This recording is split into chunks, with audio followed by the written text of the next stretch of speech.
everybody. Welcome to today's 1 million by 1 million online rendezvous. This is Sramana Mitra coming to you live from Menlo Park, California, in the heart of Silicon Valley. 1M by 1M, as you know, is the first and only global virtual accelerator for startups. Our mission is to help 1 million entrepreneurs reach $1 million and beyond in annual revenue. That first million is the hardest. And that's the part of your journey, entrepreneurial journey, that we work on with you, shoulder to shoulder. In today's session, what I'm going to do is mostly handle some questions. And we did a poll recently where we asked you what kind of material do you want to hear about from us in these sessions. And the overwhelming majority of you asked for startup ideas. So it seems like many of you are thinking about starting something, contemplating a startup. And so we are, for the last few sessions, and this one included, we are putting together quite a bit of startup ideas type of content. So I will deal with several of those, and then I will answer some questions that we encountered through our various touch points.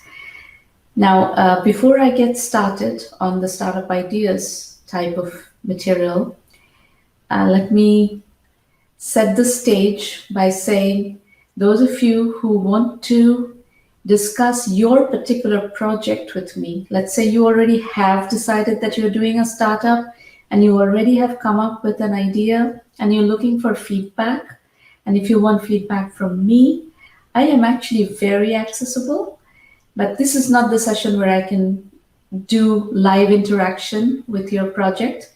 Those are on Thursday mornings at the 1M by 1M free mentoring roundtables. Please go to our website, 1mby1m.com. Go to free public roundtables and you'll find the entire schedule there. And I will be thrilled to work with you on your venture, strategize, brainstorm, give you feedback. That's what those are for. Those are safe working sessions. We've done almost 500 of those, coming up to 500, and we've had over 150,000 people participate. All right, let us go to the first question today. Do you have new startup ideas for the food industry in the post-COVID world? Yes, I do.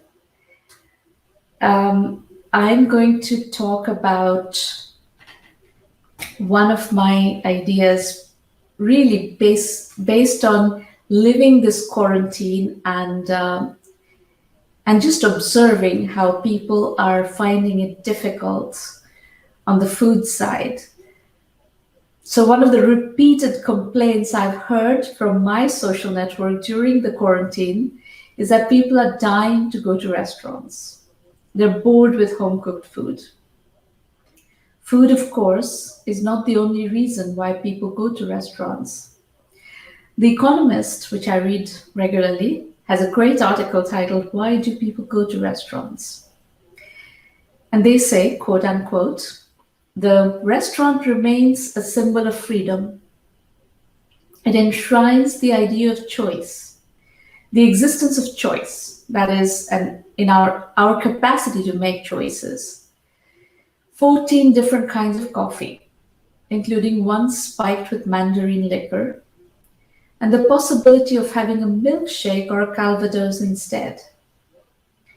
As Chris Corbin muses in a sunnier moment, speaking for himself and the business as much as for those who pass through the restaurant doors. We're not artists or musicians, but still, a restaurant is an extension of yourself or a vehicle to express yourself. Why shouldn't everything in it give pleasure?" In other words, people go to restaurants for the experience. I have a slightly different view on the subject. People go to different kinds of restaurants for different reasons. The high-end experiential restaurant is only one motivation. There's also the neighborhood restaurants that serve as extended kitchens for those evenings when we're too tired to cook. In the COVID era, people have been forced to cook a lot more than they were used to. Some have embraced home cooking, others have found it to be a burden. On the other hand, restaurants are facing an existential moment, gasping for survival. I think for a certain segment of the population, a subscription service to a set of restaurants would work really well. Let us say an affluent family of 4 in Menlo Park, California, which is where I live, isn't really into cooking. That's not us. We are really into cooking. We love to cook, and throughout the quarantine, every single night every single day, night, everything we have eaten at home cooked meals. Cooking is not a problem for us.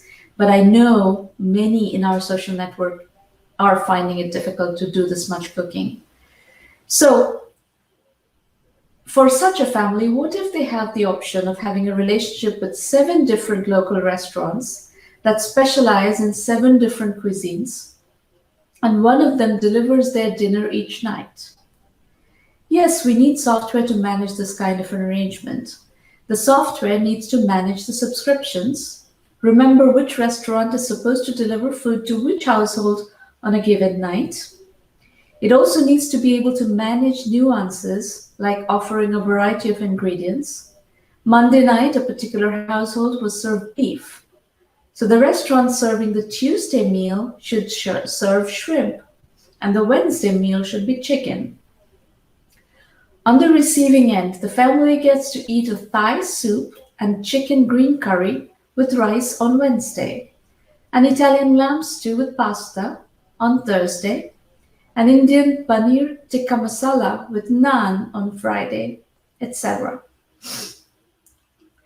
Furthermore, software can also manage the process such that each restaurant only serves a certain recipe to the same family once in 6 months.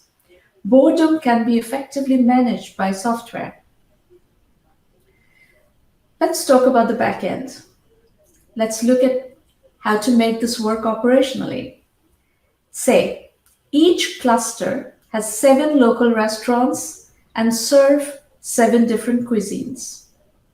Each of them is assigned 100 households to serve per night of the week. So each restaurant serves 7 100 household groups each week. Group 1 is served by a Chinese restaurant on Mondays, a Turkish restaurant on Tuesdays, a Thai restaurant on Wednesdays, an Italian restaurant on Thursdays, an Indian restaurant on Fridays, a Vietnamese restaurant on Saturdays, and a French Californian restaurant on Sundays. Group 2 is served by a French Californian restaurant on Mondays, a Chinese restaurant on Tuesdays, a Turkish restaurant on Wednesdays, a Thai restaurant on Thursdays, an Italian restaurant on Fridays, an Indian restaurant on Saturdays, and a Vietnamese restaurant on Sundays, and so on. To keep things simple at the kitchens, all the families could be served the same menu on any given day from each kitchen. So if group 1 is eating Thai green curry chicken, everyone in that group eats the same dish. The cook prepares green curry chicken for 100 people. Shopping, inventory management, everything becomes simpler. Instead of waiters waiting on people on site, they deliver the food. 100 meals can be easily delivered by 4 people by dinner time. Let's look at some numbers. Assuming a $50 per night subscription charge, each family pays $1,500 per month to be part of a cluster of 7 restaurants. Each restaurant makes $5,000 per night, minus 10% commission by catering to 100 families. That would be $135,000 per month, or $1.6 million annually. There are 700 families in each cluster, and each restaurant serves 100 families per day, 7 days a week. The technology company pulling this all together makes $180,000 per year per restaurant. That is over $1 million annually for an entire cluster.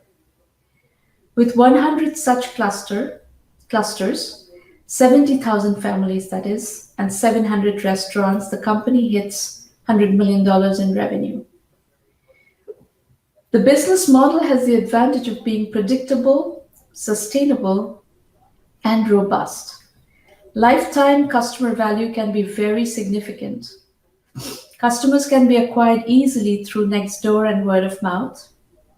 In fact, sales and marketing investment may not need to be exorbitant. For the restaurants, it vastly reduces operational complexity and marketing challenges. I don't think they'd be so difficult to convince. Of course, there are issues to be worked out. Cancellation policies. What happens when people travel? What if they want to go out, go to parties, etc.? But in my opinion, those are workable details. This startup idea can be done both as a bootstrap local service or a national or global unicorn. In any case, it needs to be started as a bootstrap business to prove the concept. If you want to work on this idea and you're looking for mentoring, come to 1 million by 1 million and we will help you.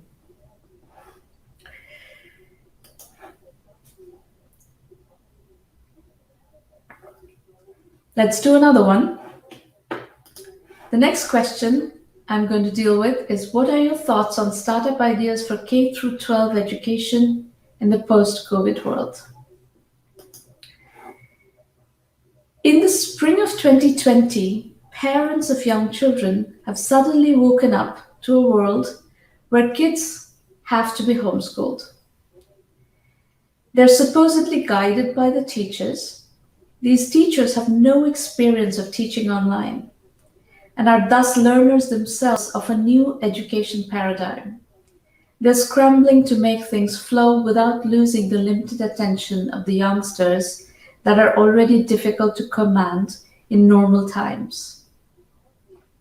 The key issue I observe is that the teaching tools are not designed for this usage model. The education world has made a shift in the last decade from a sage on stage model to a guide on side model. In the former, teachers lectured to students in an auditorium format. In the latter, kids were assigned YouTube or Khan Academy videos as homework, and they did exercises in class with the teacher assisting as needed. Now, we are making another giant paradigm shift in an accelerated pace. Kids are at home, teachers are at home, parents are at home. The learning is happening at home, and the teacher is a virtual presence. As in most paradigm shifts, the best way to consider them is by looking at the opportunities they present. Throughout the COVID quarantine, I have preserved a daily routine of studying French on Duolingo. There is much that I have observed in their approach that can be applied to other types of subjects at various levels. For K through 12, the most interesting of these is gamification. Children tend to hang out in groups. One of the key success factors of K through 12 gamification could be to tap into this natural tendency and turn these organic affinities into study groups with built-in gamification. Let us think through a use case. Say a group of 6 kids are fast friends in a particular class. The most natural study group to form would be to let this group come together. In Algebra 1, the strongest of the group is tasked with tutoring the weakest, and the other 4 average ones simply collaborate. In a class of 30, there could be 5 such groups competing with one another in a tournament style. Math tournaments have been known to be great fun, What if there's an app that is equipped to provide all of the above functionalities? Peer tutoring, peer collaboration, team preparation, and class tournament. The other opportunity in this new paradigm is to make parents a part of the learning process and give them tools with which to engage. Of course, this needs to take into account that parents come from various backgrounds and educational levels. Again, let us think through a use case. Continuing with the same example, what if the parents of the kids were part of the process of getting these teams ready to compete? What can they do to help the kids practice and improve? I'm sure that tremendous amount of creativity can be injected into building playful models of collaboration and competition that makes learning fun and engaging for these kids. Some of these models have already been explored, others would need to be. In summary, remote learning and teacher-assisted homeschooling would need to become part of routine K-12 pedagogy going forward. The pandemic will end one day, but some of these paradigms may last if these experiments become successful. I'm particularly keen to see the impact of engineering organic friendships into study groups. Similarly, I'm keen to see what deliberate parent involvement does to learning outcomes. Beyond the product design, we also need to consider the go-to-market strategy for such products. Today, it is generally understood amongst edtech investors that the best kinds of businesses are those that find viral adoption via online teacher communities. Teachers are highly engaged, influential members of the K-12 ecosystem. They drive adoption of new technologies decisively. They make parents and schools pay for new technology. They exchange notes with other teachers and are highly influential viral spreaders of new products. So, rather than selling school by school and the most successful products find their champions in communities of teachers. What about the numbers? Let us say an Algebra 1 app led by the teachers in charge finds adoption in 1,000 classrooms of 30 students each. That's 30,000 units, say at $10 per install. If the product succeeds, these 1,000 teachers would virally get it to 10,000, which puts the revenue at $3 million for the app. Once a product takes hold in a classroom, it would likely be used year after year. There are about 3 million students per year who are in the target market, so the TAM for the app is 30 million annual recurring revenue. Now, once the paradigm has been established as successful, all other relevant math subjects would fit into the same framework. With 10 such apps, we're looking at a TAM of 300 million. With 100 such apps that go beyond math and traverse middle school and high school, we're looking at a 3 billion TAM for the US alone. Thus, this is a unicorn idea that can attract venture capital. However, you need to establish with one app the validity and success of the methodology. And before you can raise serious money, you need to show that teachers are willing to get behind it. So some level of bootstrapping would be required before you can raise financing. Nonetheless, in the post-COVID world, a new learning paradigm needs to emerge. If you can come up with such a paradigm, you can build a kick-ass edtech company for the post-COVID world. Again, if you need help, if you decide to work on this, if you look for mentoring, come to 1 million by 1 million and we'll be happy to work with you.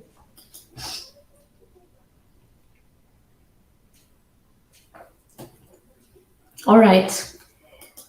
The third question I'm going to go to is, what are some e-commerce startup ideas? E-commerce is very hot in the post-COVID world. E-commerce has taken a massive jolt forward. However, e-commerce is a very crowded space. There are always niche e-commerce opportunities. Mainly, though, what I'm going to suggest to you is to look at a few key trends that are happening in the e-commerce marketplace. Number one, vertical marketplaces is a key trend. So you look at two-sided marketplaces, and in different verticals, there are lots of these happening and happening successfully. You need to understand the nuances and the dynamics of that vertical and what people are looking for. And that's a very interesting opportunity. And I think there are gaps still in that market. The other nuance of this one is SaaS-powered vertical marketplaces is a variation on that trend. And it's also very interesting, even more interesting in some ways. So what that does is you have two sides of the marketplace, and for each side, you have a SaaS product. So you have a SaaS product for the seller side, you have a SaaS product for the buyer side, and you help them manage their workflows and their businesses, and they pay a subscription fee for these two kinds of SaaS products. As a result, you develop critical mass on both sides of paying customers, but then you bring them together into a marketplace model, and you charge on top of the subscription fee. You also charge marketplace commissions. It's a very powerful model, and I would encourage you to look at that. Trend number three is personalization. It's one of the most important trends in the e-commerce segment, and I think there's still lots of ways you can look at the personalization opportunity. And then an extension of the personalization trend is experiential shopping, online shopping. And that's a variation on the personalization trend, but you can really push the envelope on this one. You can look at, AR, VR, all kinds of things in making it an experiential shopping that has real depth. A few more pointers. We do an interview series on our blog at 1mby1m.com. That's the website. You go to blog and you'll find thought leaders in electronic commerce. I suggest you start reading that series for more details on the sector. You'll see lots of case studies. Case studies help you stimulate ideas, catalyze ideas. For example, the thought leaders in e-commerce, Upler is a company that we have a case study on. Upler CEO Gregoire Chauvin discusses B2B marketplaces in great depth. If you have expertise in a particular vertical, this may be a good place to look for ideas. On our April 23rd roundtable, April 23rd, 2020, we had as our guest Garrett Goldberg, partner at B Partners. Garrett discussed his firm's enterprise-focused investment thesis, including some unique insights on SaaS-powered vertical marketplaces. You can listen to the detailed discussion in the roundtable recap video. Hope this gives you some pointers to play around with the e-commerce ideas out there. The next question I'm going to answer is, what is a good social media startup idea? Well, let me give you another pointer. Go to the website. Under Hot Topics, you will find Web 3.0 equals 4C plus P plus VS. This is a piece, and this is a formula, a framework that I came up with back in 2007, and it still remains contemporary and something that you can use to design products and come up with a social media idea or even an e-commerce idea. What I mean by 4C plus P plus VS is the 3 C's are content, commerce, and community. And the 4th C is context. So you're trying to provide content, commerce, and community in context. So you pick whatever vertical, whatever context you want to build this social media site on, and then you bring together content, commerce, and community around that context. And then you apply personalization and vertical search on top of that. So the formula for the future is Web 3.0 equals 4C plus P plus VS, and those are content, commerce, community in context with personalization and vertical search. That's my guidance to come up with any kind of vertical social network idea and then build depth, build real interaction, real depth within that context. All right. Next question. Can a startup be run without a physical office? You bet it can. We run 1 million by 1 million without a physical office. WordPress. I'm sure you're familiar with WordPress, a big company, and it's run as a virtual company by Automatic, the parent company of WordPress. I'll give you some case study pointers. You can go to, again, our blog and look up these case studies.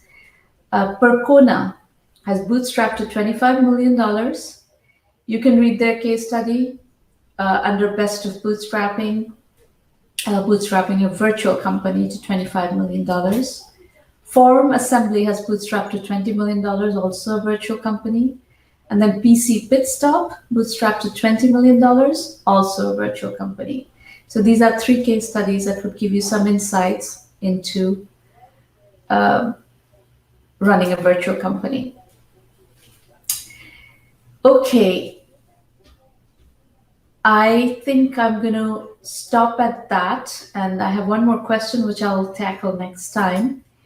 In the meantime, the last question that I like to answer every time is, how can I get feedback from you on my venture?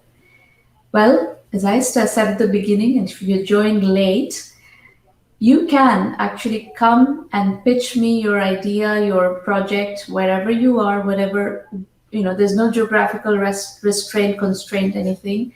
Anybody from anywhere in the world can come to our free public roundtables, mentoring roundtables, and I will work with you. I'll brainstorm with you. I will give you guidance. These are safe working sessions that happen on Thursday mornings at 8 a.m. Pacific time. So if you go to our website, 1m1m.com, and then you go to free public roundtables, you will see that all the upcoming sessions are listed there. You will have an option to register to pitch or to attend. Either way is fine. If you want to, come attend a session and then pitch down the line, that's fine, just to get a sense. What we do normally is discuss issues like positioning, financing, and all other aspects of building a startup venture. You can ask questions on any of those topics. Up to 5 entrepreneurs who register to pitch will be able to present their businesses in any given session. And I will give you straightforward feedback. I will give you advice on next steps and answer your questions. Just remember one thing, I will give you candid feedback. So I'm not, inviting you to this session to give you a pat on your back. This is a candid section in this session where I'll give you feedback that you need to hear. You have to have stomach for that. And it's constructive feedback. There's no malice in it, nothing. I'm on your side. So, but please be aware of the fact that I may contradict your assumptions, and you're going to have to take that in stride. And frankly, it's a good thing, good experience to work with somebody who's non-threatening and who's on your side in this mode before you go out to pitch investors. Because what is going to happen is, if you go to investors with assumptions that are flawed, you will get shot down and you will get rejected, right? So it's better that you line up your ducks and do the prep before going to investors. And I'm going to also point you to our 1M by 1M self-assessment tool Again, on our website, you will find on the top navigation bar self-assessment. It's a free tool. It's a set of questions that investors will ask you. I recommend that you try to answer these questions. And if you're getting stuck on methodology points, you can do 1M by 1M Basic, which is our curriculum only program, and you can learn those methodology elements that you're missing. And then if you come to the roundtable to pitch me after you've done the curriculum, you will get more out of those sessions, obviously, because you have the methodology elements under your belt. You'll have more meaningful, deeper conversations. And this is why our premium program, the 1M by 1M premium program, which is our full acceleration program, works really well. You can come and talk to me every week, and offline in an asynchronous mode, you can do the curriculum and do your learning in parallel. So that's how we work in 1 Million by 1 Million. You're very welcome to join the program, and good luck. Stay safe wherever you are in the world. Coronavirus is not under control in most parts of the world, so please stay safe. And maybe I'll see you on Thursday. Maybe I'll see you on next Wednesday. Wherever you are, whatever you're working on, I hope you make a lot of progress. See you soon. Bye.